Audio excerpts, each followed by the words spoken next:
Today I'm going to show you how to adjust audio mixes in OBS. So in my opinion, and pretty much anybody else that is a creator, audio is as important, if not more important, than your video.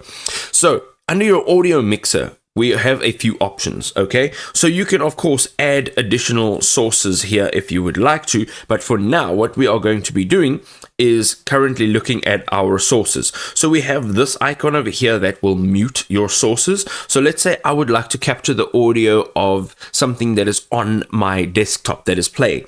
Let's say it's a video, or let's say that it is a voice recording or some type of audio. Then what I'll do is I will mute my mic. This means that if I mute my mic, whatever sound is coming out of my speakers is completely irrelevant. In actual fact, I can even turn my volume all the way down to 0 and the desktop audio will still be captured because it's captured digitally.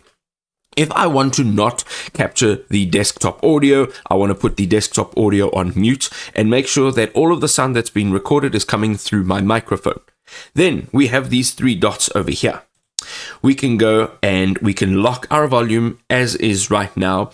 We can rename this. We can copy the filters that are on this, which I'll show you in a second. And then we can go to properties.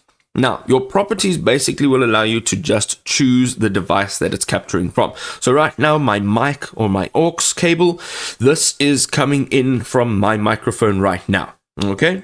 If we are going into the desktop audio, if you go to properties, it's saying default because default is what is actually happening right now. It's a digital version of the audio going into the recording software. Now, if you're going back into any one of these, you will now see advanced audio properties. Here you can see the name, the status, the volume in decibels or in percentage.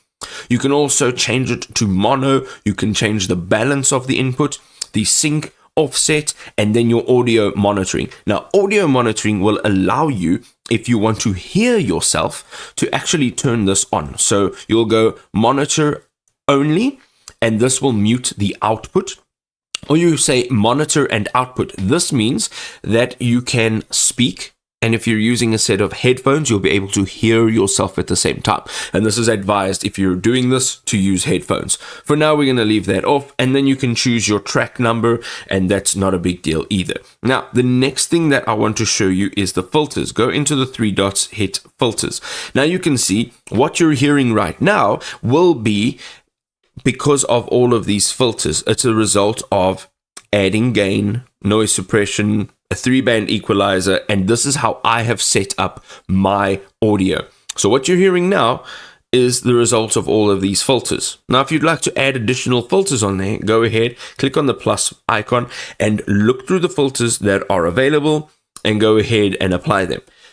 Now, what I want to say is, if you want to learn how to set up your microphone on OBS, go ahead and search our channel for a video that'll help you set it up fantastically, and you can hear what this actually sounds like. Now, what I'm going to do is I'm going to quickly turn all of these off so that you can hear what my microphone would sound like without all of the filters. There we go, and this is what it now sounds like without all of the filters.